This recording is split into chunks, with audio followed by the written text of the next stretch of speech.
Good morning. Welcome to Carolina People. This morning we're at the Holliday Cottage at Brook Green Gardens, and we're visiting with that Holliday, Russell Holliday. Good morning, Russell. Good morning, Greg.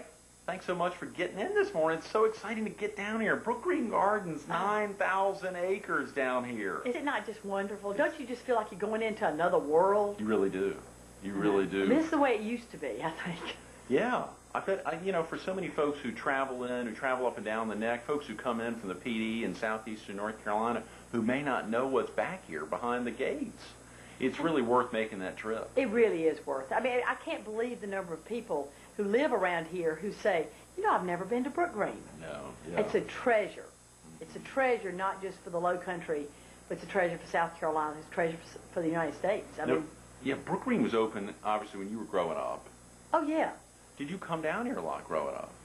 Yeah, not a lot. That's a heck of a trip. It was a heck of a trip, yeah. but we came some, and I mean at that age I wanted to see the zoo, Right. things like that. You see the animals, but my parents would come and look at the sculpture, and it was exciting. It was just beautiful, and you see where the old rice culture was, and they're going to do an exhibit there. It's just a way to learn about the way South Carolina used to be. And much of that sculpture was already out when you were growing up. Anna Hyatt or Anna Hyatt, right? It was already there. Mm-hmm. Of course, they've added a lot since then. But I don't know if I'm correct, but I mean, it's one of the largest outdoor sculpture gardens in the world. I think it is the largest outdoor sculpture garden. One of the big claims to fame here. I think so, but I don't know if it's the largest. But Robin Salmon was with us earlier this week, and I think she talked about that. And I'd like to say you're right on the money there. You must have caught her interview. That's great. That's great. Good for you, Russell. Real quick about yourself, for viewers who may not have caught you out at the Galvins Ferry stump or seen you cruising around over the last many years in the area. Are you originally from Horry County? Oh, I'm originally from Galvins Ferry. Right. I was born in Florence, but just because there wasn't a hospital in Galvins Ferry. But anyway, and that's where my mother was from. Was from Florence. Yeah. Right. Yeah, but my father was born, raised, never moved, lived in Galvins Ferry, and that's where he raised his family. He lived his entire life in Galvins Ferry. That's right. I think he said he only moved maybe 100 yards in his life. My Lord. That's when the main house burned down, and he had to move across the driveway to a guest house, and before they built the other one back. Did he have brothers and sisters, Russell? Oh yeah, he had I think 5 sisters and 1 brother, and his brother was Joseph Holliday. Right. And his family are all still here, and we put on the Galvins Ferry stump together. This was how many years this past May? Well, it's been going on since 1876. So I can't remember what that 128. Yeah, 128. Right. And this year was so exciting because it was Fritz's last stump as an elected official, Fritz Hollins, and it was his 50th year at the Galvins Ferry stump speaking. That's right. Because he announced his first statewide run for Lieutenant Governor in 1954. That's right. That's right. And he did that at the stump? He did it at the stump. That's incredible. He got up there and he spoke, and he said, you can hear him talking, he said, well, I just sat in the parlor with Monroe, that was what he called my daddy, right. And we talked about whether or not I should run for Lieutenant Governor. And anyway, so they decided in Galvins Ferry, he and some advisors, and then made the announcement at the stump. They decided well in advance. Oh, well ahead. Yeah. Not that day. No, but he said that's when they had one of their meetings, as he called it, the parlor. Yeah. Which is probably our den. Oh, right. Could be anywhere. Yeah. Wow, Russell, how exciting. I know you were that, your family or the Galvins Ferry or the parlor, your family home, right, was that much a part of a gentleman who's served just that role for 50 years, the gentleman of the state of South Carolina. He's a true statesman. Yes. How exciting. And even though he hadn't left the Senate yet, right. He's still accomplishing so much. He doesn't feel like, okay, all right, I'm already ended. He is still working so hard for the people of South Carolina. He's definitely not a lame duck senator. No, he is right. not. That's right. Which is tough probably for a lot of folks because there's so many accolades that are going on. Folks want to throw parties for him all over D.C. as well as South Carolina and the Carolinas.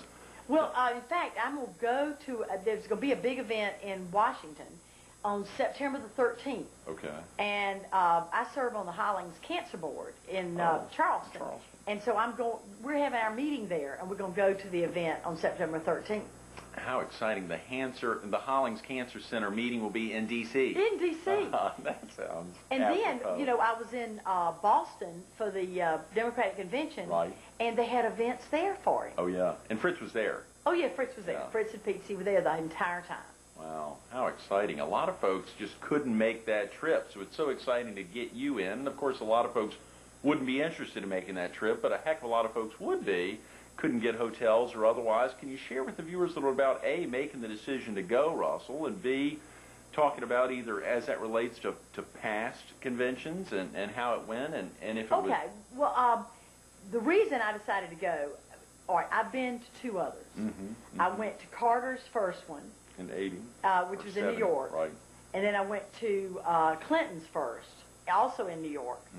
And now I'm going to Kerry. So I seem to go to only ones that start with a K sound. And only on the East Coast. But it's very interesting that the first two won. So I've decided maybe I'm a good luck charm. Well, Carter's was in the mid-'70s. Where was that? It was in New York. It was in New York. You were living in New York at the time. I was living in New York and asked to be a page. Right. And I got to be a page. I was not a delegate. Yeah. And then, I was not a delegate at the Clinton one either, but I was there. You were a delegate at this one? I was not a delegate at this one. Yeah. What happened was the Gallivants Ferry Stump Speaking decided that we would host a breakfast in Boston for the delegation. And because it really has, the Gallivants Ferry Stump Speaking is not just a low country event, it's statewide. So we thought it would be wonderful for all the delegation to be able to be hosted by the Gallivants Ferry Stump Speaking. So my first cousin, Betty Holliday McLeod, was there, and Sally Howard, who is our coordinator. I saw those pictures in the Herald. They were great. Oh, we had a great time. And the speakers, the South Carolina had such wonderful speakers, like, of course, I'm going to do the movie star first, Ben Affleck. Yeah. All right, so then we also... You don't care about Ben Affleck, Oh, Russell. no, but my nieces do. Oh, yeah. So you should have gotten some pictures. That's right. Yeah, and Governor Dukakis and Madeleine Albright and Janet Reno. Janet Reno, yeah. Joe Biden. Oh, yeah. We had it was just an unbelievable... Elizabeth Edwards came and spoke. Was she to good? South Carolina. Yeah. Oh, she's pretty interesting. Really good. She's very interesting. She was an attorney by training. Yes. Right. Does she still practice? Or No, I guess she can't right now. No. Yeah. They've got... She's had her hands full with little children. With Emma Claire. That's right. I know, yes. And her son. That's right. And other daughters. Two girls and a boy. Right. Had another son. Two little... they have a little Jack, girl and I think, yeah, maybe, I think and Emma Claire. Right. That's right. I wouldn't forget that name. Of course, now so back in the mid-'70s, and then Clinton's first one would have been in the late 80s. Was it 90? Oh, okay. Was it 92? Okay, I'm I didn't know sorry, if his first I'm one not was the world. earlier. Yeah, 92. That's right. I think it was. That's right. And then of course the excitement about being here and Boston. What a treat. Well, and I thought it was going to be awful. So crowded. Yeah. And it was not as, it was crowded, Right. but they operated it so well. It worked like clockwork. And getting to the convention hall, I thought, well, we'll have to wait in line for a long, long time because of the security. And the security was excellent. They went through your bags, whatever you had, with a fine-tooth comb. But they had so many security people that you never waited. We got right in.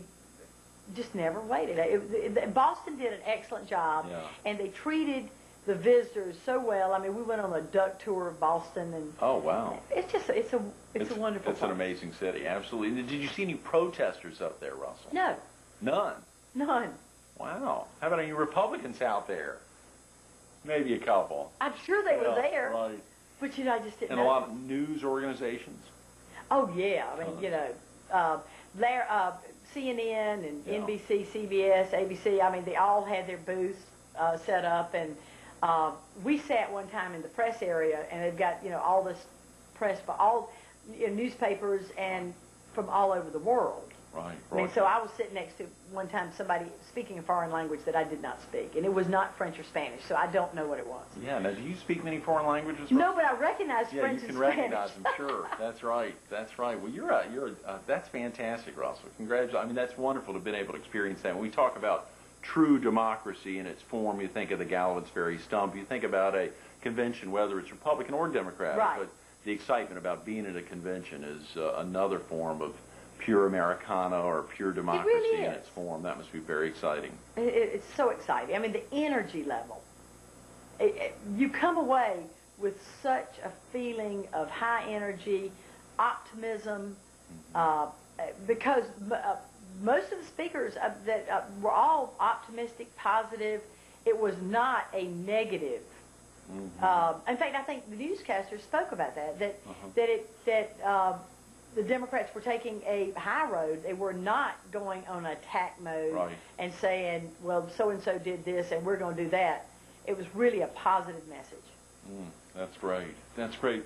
Also, share a little bit about that idea. Were you similar to your dad growing up? Did you always know you wanted to either stay or remain in Gallivan's Ferry? I know there was a time you left to head to the Big Apple for a good 10 years or so. I mean, did you always know while you were there that I'm coming home someday? I think so. Really? I think in the back of my brain, it's a long tradition of family. It's a long tradition of the family running the business. It's never been anybody else. My great-grandfather, my grandfather, my uncle and my father together, and, now us. So I had a brother who was the oldest, and back then you always thought that the boy would be the one that took over the business.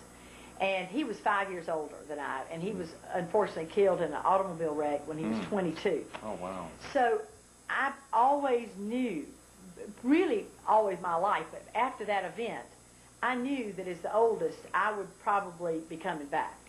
So I went to New York because I wanted to spread my wings, experience other things, work for somebody else besides your father. Yeah. Somebody that actually could really fire you. But, So I got a lot of experience. I worked at Morgan Stanley, and I worked at Red Book Magazine and Town and Country. Were you fired at any of those, Russell? Wasn't fired. But you could have been. That's but right. I could have been. I mean, I had to toe the line. I had to do a good job. Right. I mean, I had to do the same thing with my father. He would fuss at me, if I did the wrong thing. I mean, I was going to tell you one thing.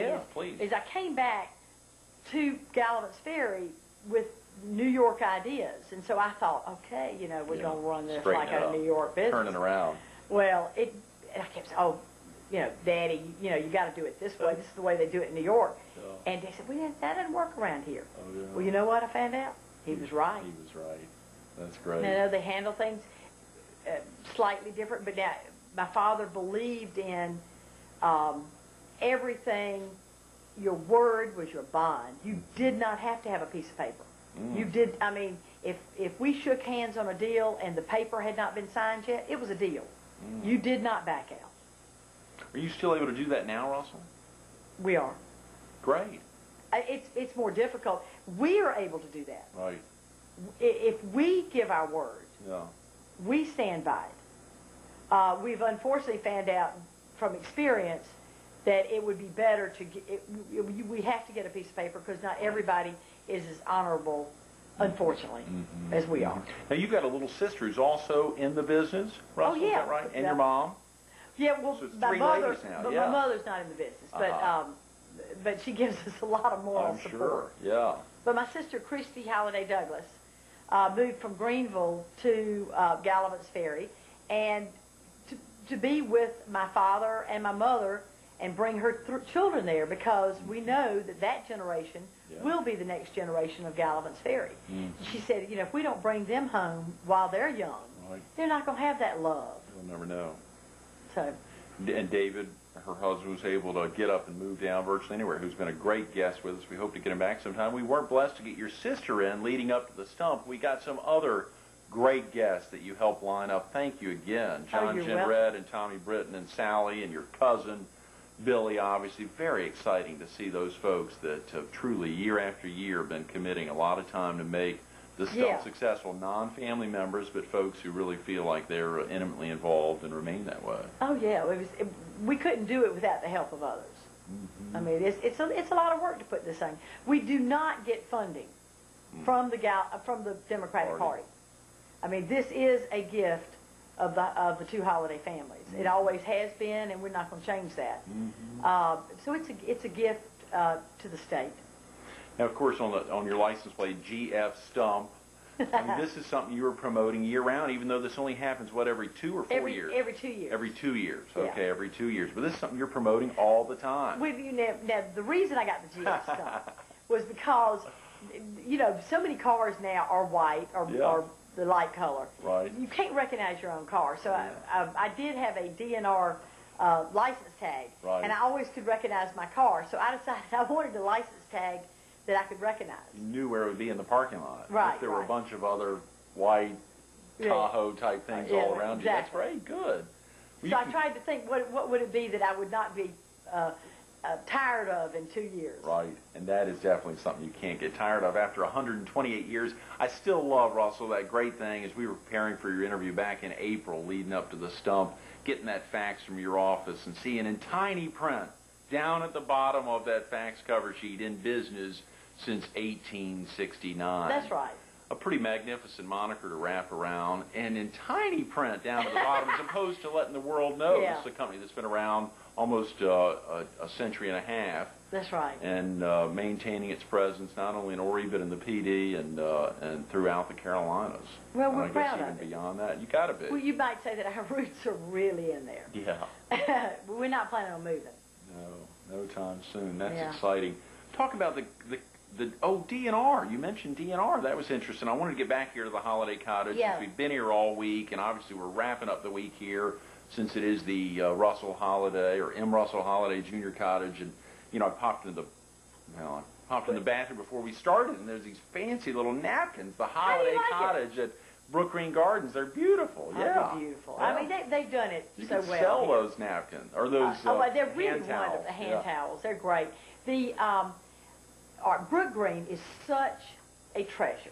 Okay, and been here forever, just as our family has been here forever.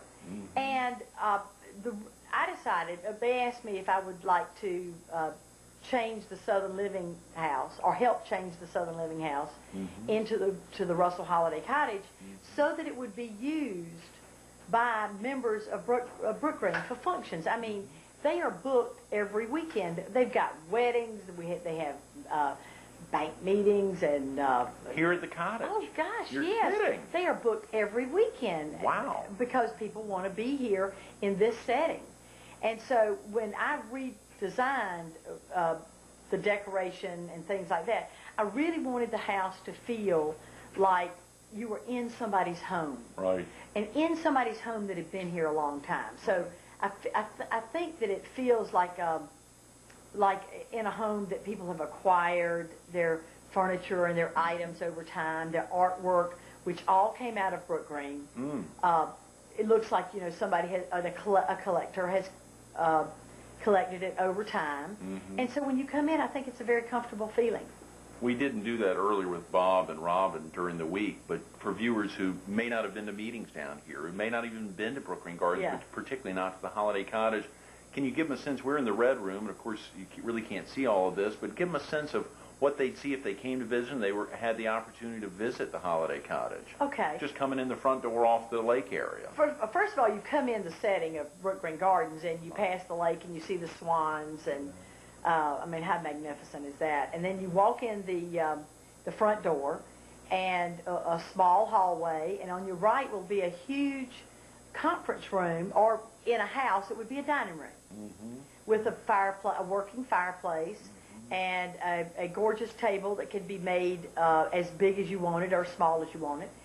There's a gorgeous library to the left that looks like a study in someone's home, and you can also have breakout meetings there, or you could use the whole entire place and have food in different areas. This would be like the dining room area. Back in the old house, it was a breakfast room. And then out of the porch, which is just gorgeous. It's like another room of the house. And there's a big dining room table out there and a nice sitting area in front of a big fireplace. And then you have the gorgeous yard. And so that you will know, I don't know if you knew this, the yard is called Margie's Garden. No, I didn't. That's your mom. And right? That's my mother. Yeah. So this is the Russell Holliday Cottage, right. And that is the Margie's Garden because my mother always loved gardening. She's a big gardener. Yes. Yeah. Well, actually, now I'll tell you, she had beautiful roses, but she also loved vegetables. So, oh yeah. But we couldn't have a vegetable garden out there. No one to maintain it all the time. That's right. And then my husband surprised me on the day of the dedication. There was a huge river otter, sculpture out there. And I said, well, isn't that interesting that Brook Green has pulled a sculpture over out of their collection? And they announced that my husband, Hal Cottingham, was surprising his wife with the gift of this beautiful sea otter bronze sculpture in honor of his wife, Russell Holliday. So, I mean, of course, tears were coming down my face. Oh, yeah, Russell. I mean, just the event, I'm sure, itself of the dedication here, and I assume Margie was here, to be able to celebrate. Yeah. Did she know the garden was to be named in her honor? Oh, yes. Before? She did, yeah. She was wrapped into that idea. Oh, yeah. I'm sure. She's excited. And, well, it is a stunning thing. And, of course, originally, it was the Southern Living Cottage. I guess Southern Living had helped helped build it or worked with Brook Green to do it. They built it. Magnificent. I don't know all the details. Right. I do know that they partnered with Brook Green, and it was a wonderful idea because it brought in new people to Brook Green that were interested in Southern Living. Southern Living. And vice versa. So people came and saw the house. I took a tour of it 3 times, and the upstairs was fantastic. Some of the kids' rooms upstairs were magnificent. And the bedrooms are still up there, but they're not bedrooms right now. They're using them as offices. Right. And there's a bathroom up there and 2 bedrooms, and I don't know what the future will be up there right now. We got a couple of minutes, Russell. When we think about that aspect, of course, of having grown up in Galvin's Ferry, your family business there since 1869. Obviously, your dad having never moved more than 100 yards from where he grew up. That idea of living in New York City for 10 years and wanting to come back and bring a little of that New York flair back to Galvin's Ferry, but knowing that you wanted to come back. Can you reflect upon that and just think about that idea of wanting to come back and what really prompted that? Well, it's the Thomas Wolfe, you can't come home again. Well, he's wrong. You can. I think that when you've got roots as deep as you've got in family and the feeling for this area, and I think I'm not the only one, I mean, you really want to come back home again to appreciate what you grew up with. My father always taught us, the entire family, that you give back to your community. And that's what he did. I mean, he gave back to the Citadel. He gave back to the Boy Scouts. I mean, he gave back to the area with the Galvin's Ferry Stump Speaking. And we're real proud that he instilled those values in us, just as Joseph Holliday instilled it in his children. And I think that's why you'll see all of us still here. And I think it's true with a lot of the other families that have been here forever and ever. This love of this land is instilled in all of them. That's great. Russell, thanks so much for being with us this morning. Well, thank you. I'm so glad to have you here in this house. Enjoyed being in the Holliday Cottage all week, absolutely. Stay tuned to more Carolina People with Russell Holliday coming up next.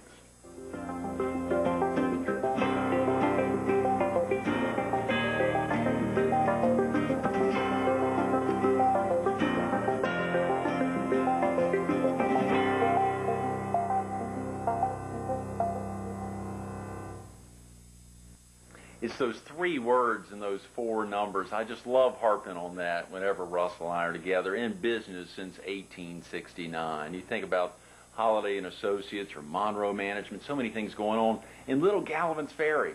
In Little Galvin's Ferry, it's not that little. A lot of folks roll through there on a regular basis.